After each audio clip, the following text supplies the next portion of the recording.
Taneja coming up in the next 30 minutes. India's Prime Minister Narendra Modi visits Singapore on the last leg of his two-nation tour. Prime Minister to hold discussions with the top leadership to deepen strategic partnership. Prime Minister Modi says his visit to Brunei ushers in a new era of even stronger India-Brunei ties, says friendship will contribute to a better planet. UK Prime Minister Keir Starmer apologises to victims of 2017 Grenfell Tower fire that killed 72 people. He made the apology in Parliament. And US market sell-off worries investors worldwide. Asian and European markets end sharply lower.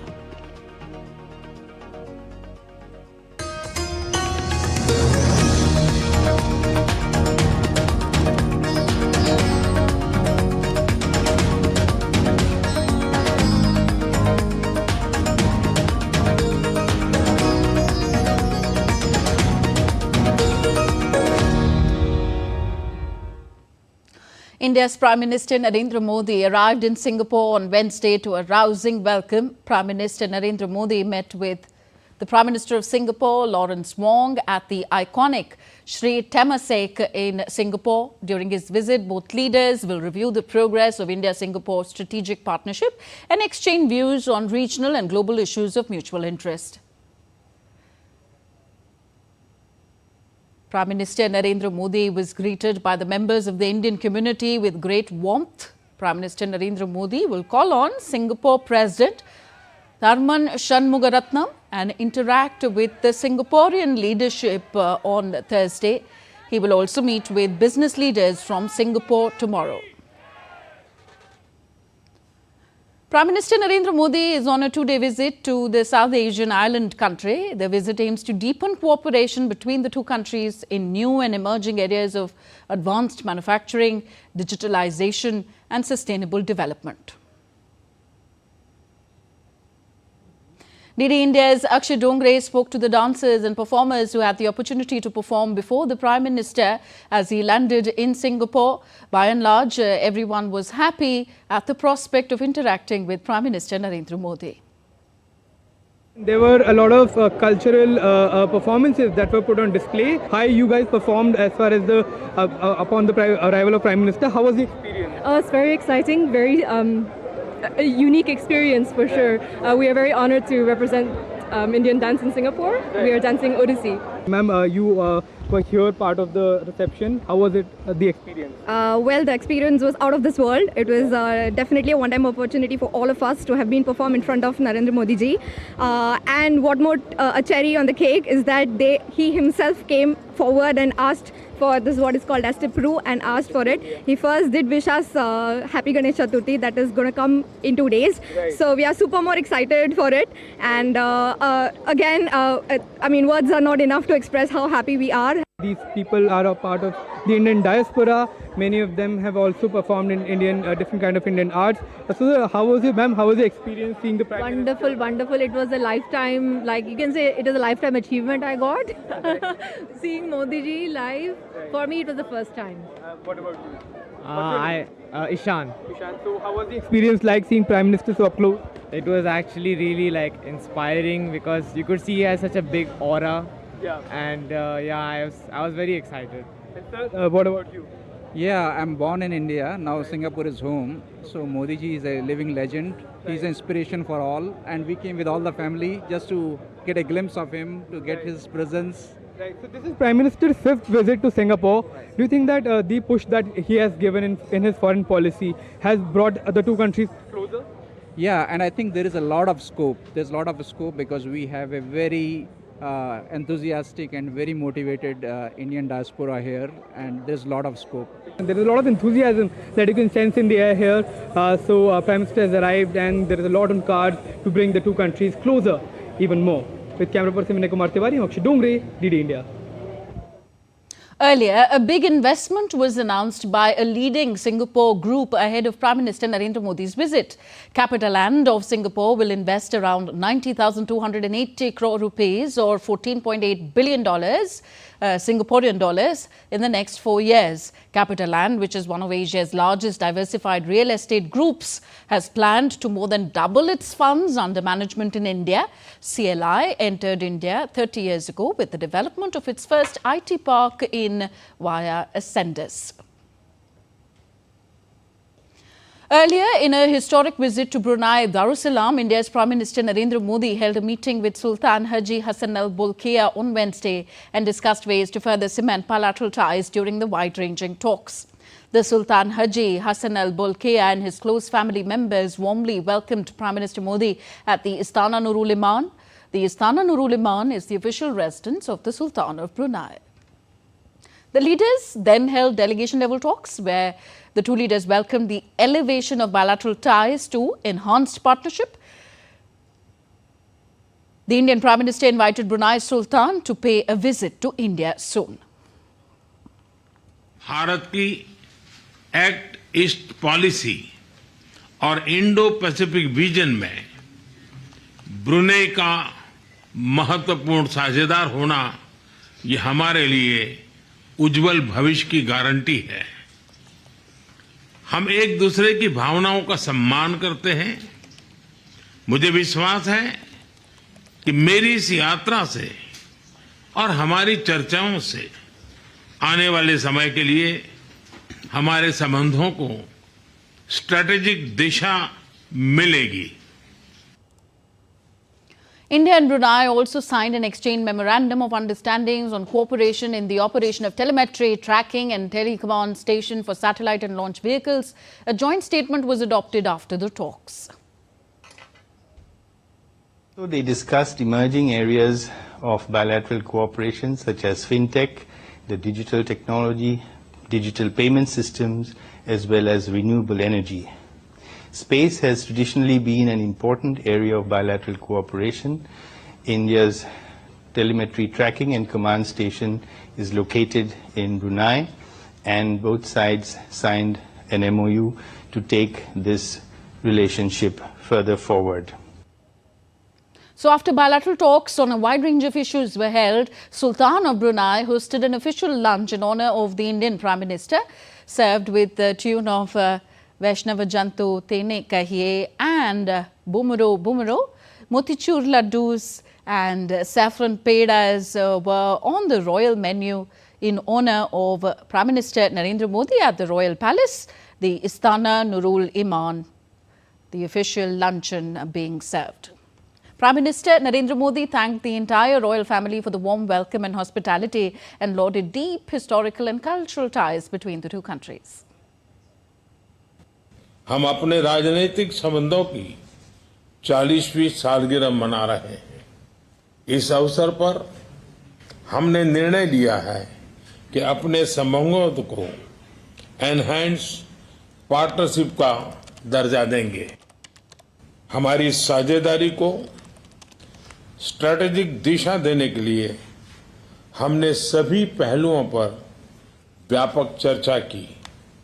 हम आर्थिक, वैज्ञानिक और रणनीतिक क्षेत्रों में अपने सहयोग को मजबूत करने के लिए प्रतिबद्ध है। And next we take a look at stories making news around the world. Egyptian President Abdel Fattah al-Sisi arrived in Turkey's capital Ankara to hold talks with Turkey's President Recep Tayyip Erdogan for the first time in 12 years. Both the leaders will chair the first Turkey-Egypt High-Level Strategic Cooperation Council meeting.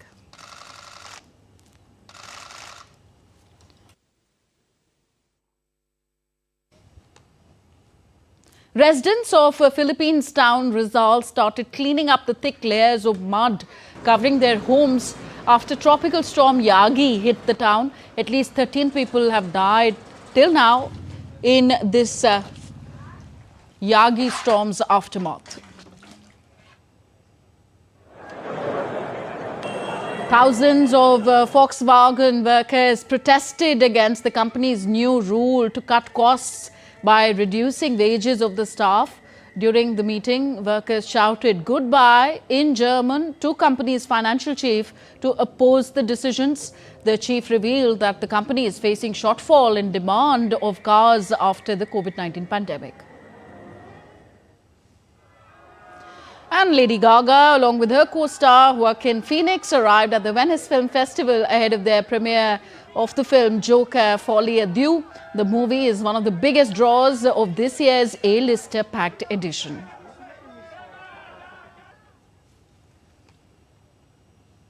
So still to come on this edition of DD India Live. 7 people killed in Russia's attack on the western Ukrainian city of Lviv. And India achieves best ever medal haul in Paralympics, with the medal tally reaching 21 in the Paris Games.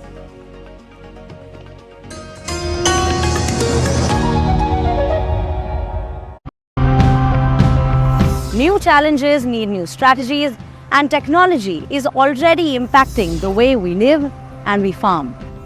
Based on the spikes and insights which our algorithms suggest, we alert the farmers or whoever the warehouse owner is about what exactly is happening in which part of your warehouse. The weather in Meghalaya is definitely one of the center points of how we design these systems. And let's look at all of this together in terms of what is the solar irradiance that they're getting. Try and design a system that is designed to work in that situation. It's a pretty good living. Greenhouses have improved the lives of 80 or 90% of Almerians. Our supply chain is farm to door. We supply traders directly, bringing benefits to both.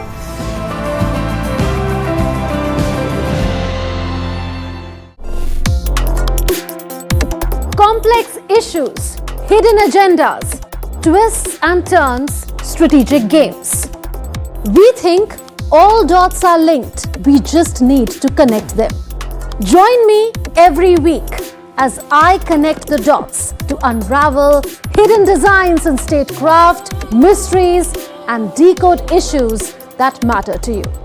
Watch Connecting the Dots with me at these times on DD India.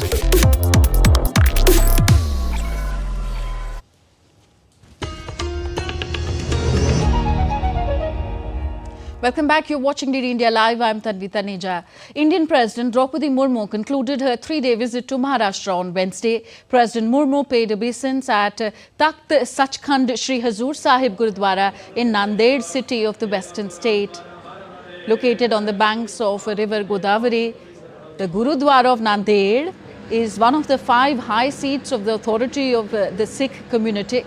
President Murmu visited the cities of Pune and Mumbai during her visit to Maharashtra.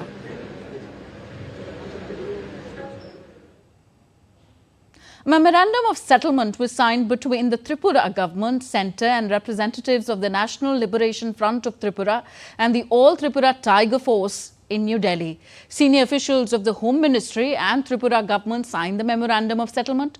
The signing took place in the presence of Union Home Minister Amit Shah and Tripura Chief Minister Manik Saha. So far, the centre has signed 12 important agreements to bring peace and prosperity in the northeast. Of them, 3 agreements are related to Tripura.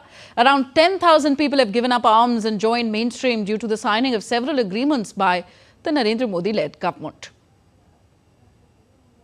The Indian Navy and the South African Navy on Wednesday have signed an implementing agreement that ensures the safety of the South African Navy's submarine crew in times of distress. This agreement was signed by Admiral Dinesh K. Tripathi, Chief of the Naval Staff, and Vice Admiral Monde Lobis, Chief of the South African Navy. The implementing agreement underscores a shared commitment to maritime safety and mutual support. Under this agreement, the Indian Navy will provide assistance by deploying its deep submergence rescue vehicle when required, further strengthening the collaborative ties between the two navies.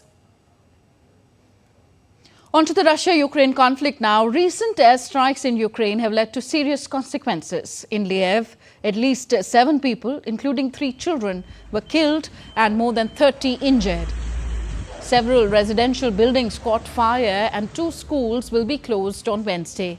Russian Defense Ministry has confirmed the use of hypersonic Kinzhal system in Lviv attack. Ukrainian President Volodymyr Zelensky has urged his allies to provide more air defenses.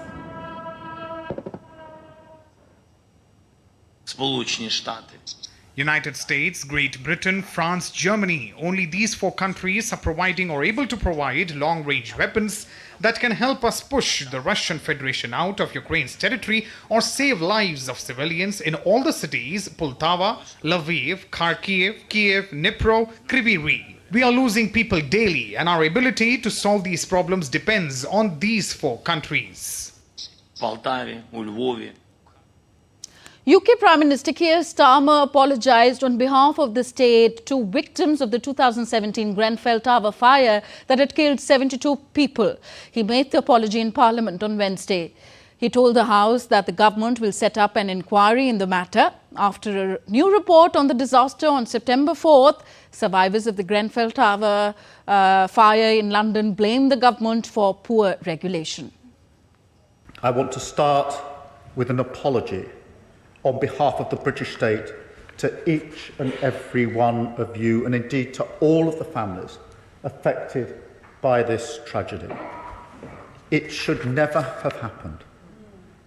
The country failed to discharge its most fundamental duty, to protect you and your loved ones. And in some business news now, European and Asian stock markets slid on Wednesday as investors were worried about a potential US economic slowdown and sold highly valued technology stocks following a sharp drop in chipmaker Nvidia's share price. Wall Street's main indices opened lower on Wednesday as fresh worries over the health of the US economy kept investors on the sidelines in the run-up to Labour data. The European stocks also ended lower, so the benchmark stocks Europe 600 index fell 1%, while FTSE 100 lost 0.5%. In Asian markets, Japan's broad topics share gauge plunged 3.7% on Wednesday in its biggest daily drop since the August 5 market rout. Investors are looking ahead to a range of US jobs data releases this week, while Federal Reserve is expected to cut rates for the first time since 2020 on September the 18th. In Bangladesh, terrorist Sheikh Aslam, wanted in 12 cases, including murder and arms, was released on bail from Kashimpur High Security Central Jail near Dhaka on Tuesday night. Aslam, also known as Sweden Aslam, had been in jail since 2005 after being one of the top 23 criminals identified during the Bangladesh Nationalist Party's tenure in early 2000s. Mufti Jashimuddin Rahmani, chief of the banned Ansarullah Bangla team, was also recently released from the same jail. Rahmani is a convicted criminal in the blogger Rajib Haider murder case. In Nepal, the trade point of Khasa opens for cargo trucks to Kathmandu after closure for 2 weeks on Tuesday. Due to the construction of a tunnel in the Nyalam and Khasa regions of Tibet, goods containers to Nepal were restricted from entering the Khasa border trade point with Nepal from August 30th. The trade points north of Bagmati province were opened, giving a sense of relief to traders in Nepal. And now we bring you all the action from the Paris Paralympics.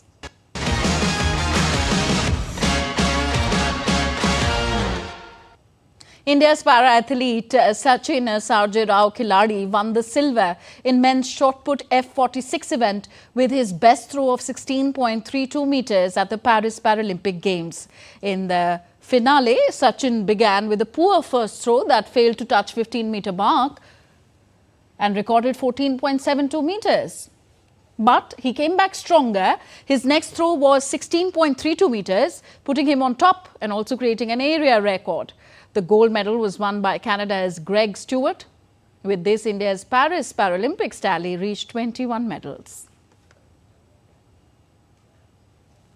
So the Indian contingent has achieved its best ever performance in Paralympic Games with a tally of a stunning 21 medals. Sachin Khiladi's silver medal has further added to the tally, and Indians will hope for more medals in the upcoming matches. Currently, India occupies the 19th spot in the overall standings. Indian Prime Minister Narendra Modi took to social media platform X to congratulate the Paralympic contingent for setting a record of highest ever medals.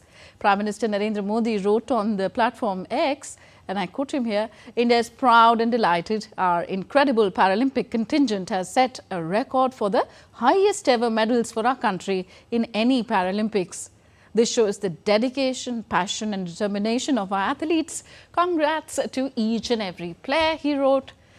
Cheer for Bharat. India's Sports Minister Mansukh Mandavia recognized the outstanding achievements of India's para-badminton players at the Paris Paralympic Games. The event on Wednesday marked the successful conclusion of another Paralympic cycle, during which India's para-badminton players shone brightly on the world stage. Union Sports Minister Mansukh Mandavia on Wednesday felicitated Indian para-badminton players for their remarkable achievements at the Paris Paralympic Games. India's para-badminton team made the nation proud by securing 5 medals at the coveted games. The Union Sports Minister lauded the team for their exceptional performance and expressed confidence that India will continue its upward trajectory in future events. The minister also presented cash awards to the medal winners. हमारे 3 gold medal, 7 silver medal और 10 bronze medal हमारे खिलाड़ियों ने हासिल करा है। हम सब लोग चीयर फॉर भारत करके उसका हौसला बढ़ाए और आने वाले दिनों में 11 मेडल के लिए और हमारे खिलाड़ी खेलने के लिए उतरेंगे।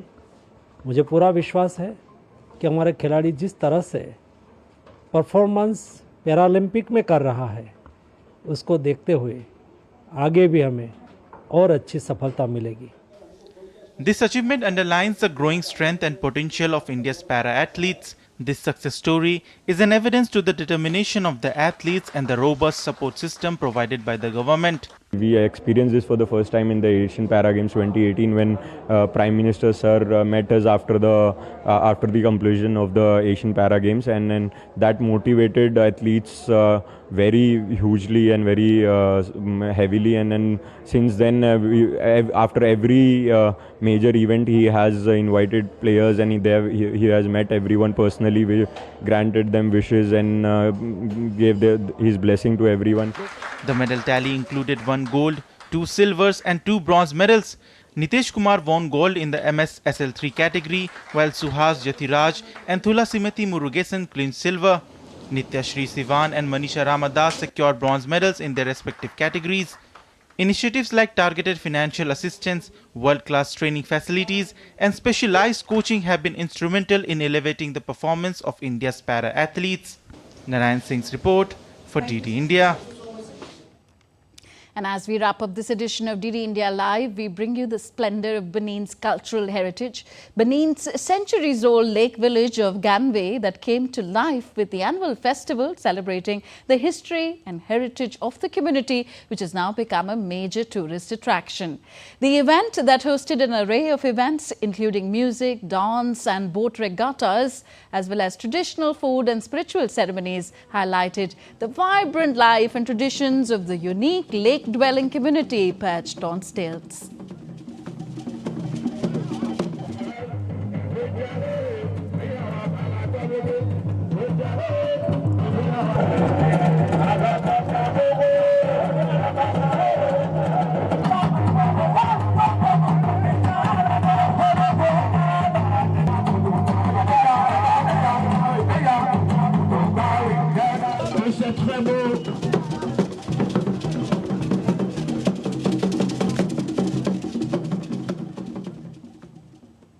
So that's all for this edition of DD India Live. Do let us know your thoughts on the news of the day. Connect with us on our different social media platforms at DD India Live. And for those on the go, you can catch all the latest news and updates from India and the world on our DD India mobile app. The app is available on both Android and iOS platforms. So we will be back with more news as it breaks here on DD India. I'm Tanvi Taneja from my entire team here in New Delhi. Thank you for watching. Namaskar.